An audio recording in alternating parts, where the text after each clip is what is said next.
kuliah itu setiap hal terkait dengan semua hal. Semua hal terkait dengan setiap hal.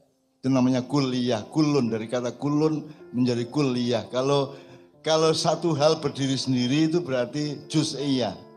Dan kita menjalani persekolahan modern yang sifatnya kesadarannya juz'iyah. Nek kedokteran gak ngerti visipol, nek visipol gak ngerti arsitektur, nek arsitektur gak ngerti kedokteran dan seterusnya kan gitu.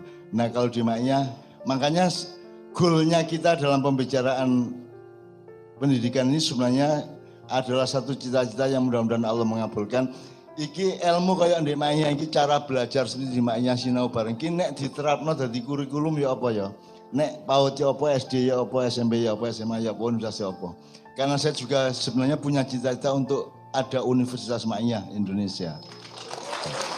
Tapi berarti CJ, caranya sinau CJ, budayanya CJ, interaksinya CJ. Nah itu ya apa kira-kira? Tak tolong awakmu melok mikir ya. Jadi misalnya salah satu kemungkinan, kalau dalam Islam ada pendekatan mahdhah dan muamalah, misalnya ya. Jadi ada ilmu yang sifatnya mahdhah, ada ilmu yang sifatnya muamalah.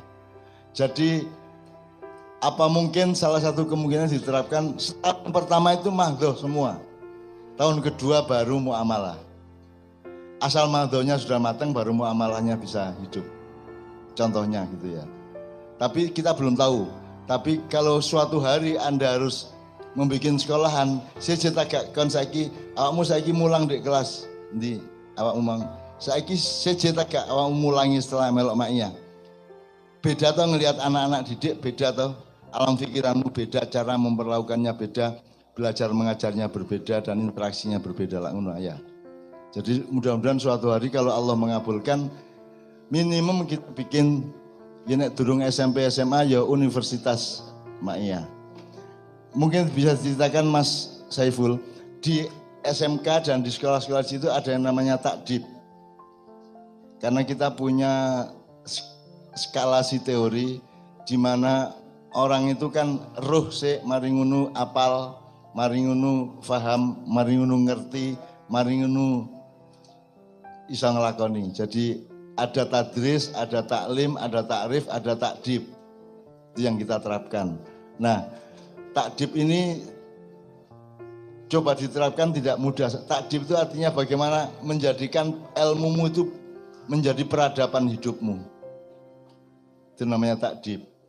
Kalau taklim itu sesuatu yang kamu pahami benar. Kalau takrif kamu sesuatu memahami yang secara mendalam, takrif. Kalau yang dilakukan selama ini kan paling pol taklim. Taklim itu pokoknya roh lah. Memahami secara seksama. Kemudian tadris yang penting apal. Gitu. Jadi misalnya TK tidak harus punya pemahaman kognitif.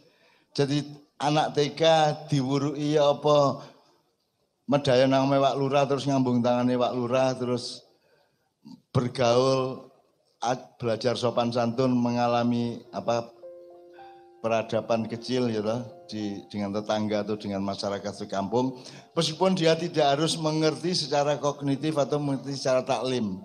Tapi takdib sudah bisa dilakukan sejak PAUD. Nah itu kalau suatu hari Allah mengizinkan kita akan bikin Universitas Maknya. Ini ya sejer, caranya sejer mesti ger-geran terus ya. Mesti apa jenenge, mesti seger kuduan ya. Karena nomor satu gembira, nek kon gak gembira lapo ya. Pengajian kok medudut aja ya. Nek kene kalau meringis terus ya. Karena Anda bisa mengontrol segala sesuatu di sini. Anda bisa menyeimbangkan segala sesuatu. Apa sebabnya namanya tahan 8 jam bermaknya? Karena menurut Sabrang, karena mereka mengalami keseimbangan mental, keseimbangan rohani, keseimbangan intelektual dan seterusnya. Jadi kan nek seimbang kan ngene. Saya kan lungguh miring ngene iki. Tahan suwe ta gak? Tapi nek kon ngene kan tahan rodok suwe ya. Tapi nek kon miring ngene iki mesti gak tahan suwe. Makanya keseimbangan itu sangat penting. Dan Allah menciptakan alam semesta ini dengan rumus keseimbangan. Was-samaa'a rafa'aha wa wada'al mizan. Kalau Anda berada dalam ketidakseimbangan antara eksekutif dengan yudikatif dan legislatif, maka capek menjadi warga negaranya. Betul enggak?